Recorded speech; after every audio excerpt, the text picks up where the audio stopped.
Une école de rêve, c'est un endroit où les jeunes vont être engagés au point qu'ils ont hâte de venir puis qu'ils n'ont pas hâte de s'en aller de l'école aussi. Et puis une école qui va être évidemment inclusive, donc pas seulement pour les élèves avec des difficultés, mais aussi les élèves qui sont doués, qui sont talentueux. Donc c'est que chaque jeune peut trouver leur place à l'école. Puis évidemment, oui, ça prend une structure, oui, ça prend des choses qui sont organisées, mais que l'élève soit au centre aussi de la prise de décision par rapport à ses apprentissages.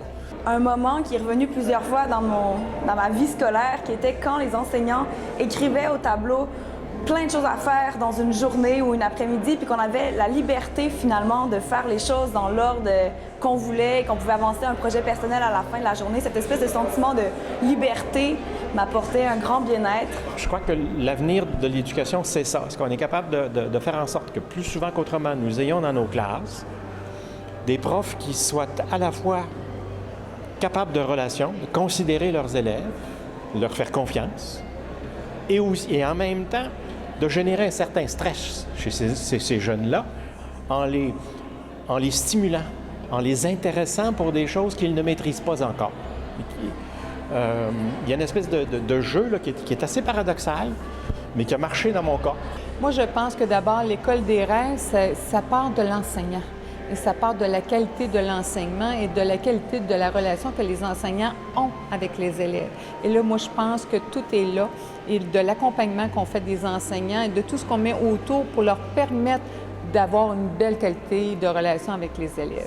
Qu'il y ait plus un travail de collaboration, que ce ne soit pas autant de la compétition, que tout le monde devienne un apprenant et un enseignant. Ce serait une école ouverte où chaque élève est capable d'avancer à son propre rythme. Présentement, le jeune rentre à la maternelle à l'école, fait 12 années de scolarité, c'est un principe linéaire. Ce n'est pas tous les élèves qui apprennent de la même façon et au même rythme. Peut-on respecter le rythme des élèves?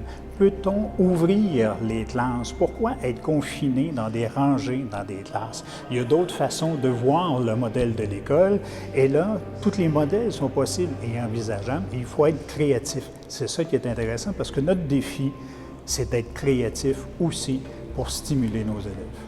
J'utilise beaucoup les technologies dans ma classe et c'est pas ça nécessairement mon école de rêve. Je pense que les technologies sont un moyen. Je me souvenais d'un professeur qui était particulièrement inclusif, souple, accueillant. C'est dans la façon de faire et dans la façon d'être, je pense, qu'on peut le plus modifier les pratiques.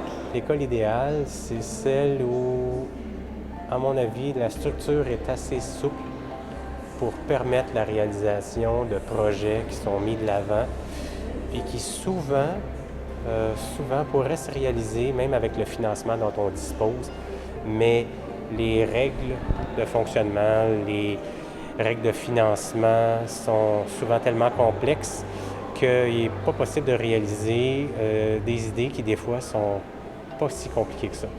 La communauté, les parents, la communauté globale et locale puissent jouer leur rôle de mentor dans l'apprentissage de tout le monde pour propulser l'apprentissage à vraiment un nouveau niveau. Pour moi, c'est la classe idéale. Il faut écouter les enseignants, il faut écouter les élèves.